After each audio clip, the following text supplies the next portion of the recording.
A vida eu divido em 3 fases, ou pelo menos que eu observei que a vida tem 3 fases. Considerando que a gente vive até os 90 anos, podemos dividir em 3 partes, ou ciclos, dá para chamar de ciclos, que é de 0 até os 30, ou do 0 até os 40, onde que a gente se forma, a gente cresce, a gente cria a sua identidade, a gente ganha a sua identidade e a gente é formado ali.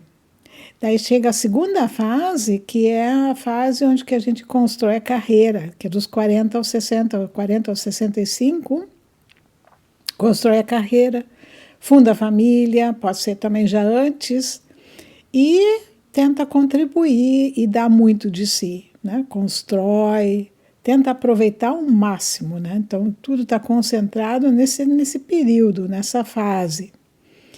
E é justamente nessa fase que as pessoas têm muita pressão, né? Inclusive, a maioria do pessoal que ganha burnout é nessa fase, na segunda fase. Quando chega a terceira fase, que quase ninguém fala sobre ela, né? Todo mundo pensa assim, depois você trabalha-se, né, da primeira fase até a segunda fase, se dá tudo de si para depois usufruir na terceira fase. Mas usufruir o quê? Fica sentado somente, sem plano, ou curtir a família, ou viajar, fazer o que gostaria sempre de fazer, que não pôde fazer quando estava jovem e tinha energia. Daí chega a terceira fase, já é um pouquinho diferente, né? A energia, ela já é mais planejada. Chegando nessa terceira fase, é importante a gente saber qual é o propósito para que a gente veio aqui, se a gente já não se perguntou antes, né? Então, seria bom aí nessa fase se perguntar qual é o meu propósito, o que Deus quer na minha vida agora, já que pode contribuir para a próxima geração, já colheu muitas experiências, e eu não sei em qual fase você está se encontrando agora. Todas as fases, elas têm um recomeço. Então, a gente sempre começa de novo, né, na vida. E esses recomeços podem ser em qualquer fase. Mas eu vejo assim que a terceira fase é um outro recomeço diferente. E a gente pode dividir os recomeços também em fatores externos e em fatores internos. Eu digo os fatores externos são aquelas mudanças que a gente tem que tomar na vida ou recomeçar por fatores que não foram causados pela gente, que foram, por exemplo, um luto, uma perca de um emprego, ou uma mudança, ou uma doença, ou pode ter sido um acidente também, ou uma situação que tem que se mudar, né? Que não é um desejo próprio. E depois tem a mudança, que é de fatores internos, que é realmente quando que a gente chega a um ponto e pergunta para si mesma o que eu estou fazendo agora. Eu já estive nessa fase também. No último vídeo eu falei sobre essa segunda mudança, que era um fator externo. Mas eu também tive a fase do fator interno, que foi quando, mais ou menos 35 anos, né, chegando lá para a segunda fase, onde que eu perguntei o que eu estou fazendo aqui. Foi quando resolvemos voltar para o Brasil, da Alemanha para o Brasil.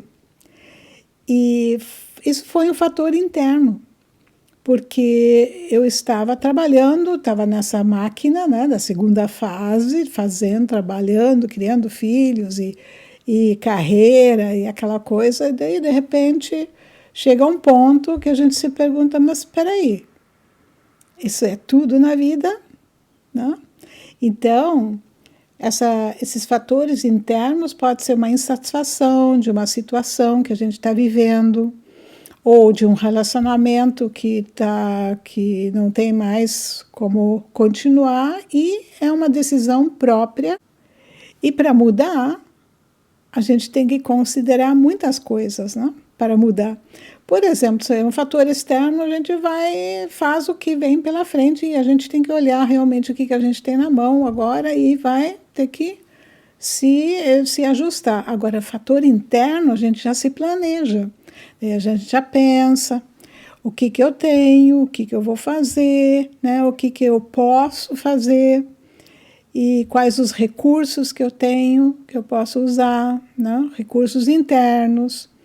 Na verdade, as duas mudanças, né, elas precisam de recursos internos para a mudança externa, do fator externo e interno também.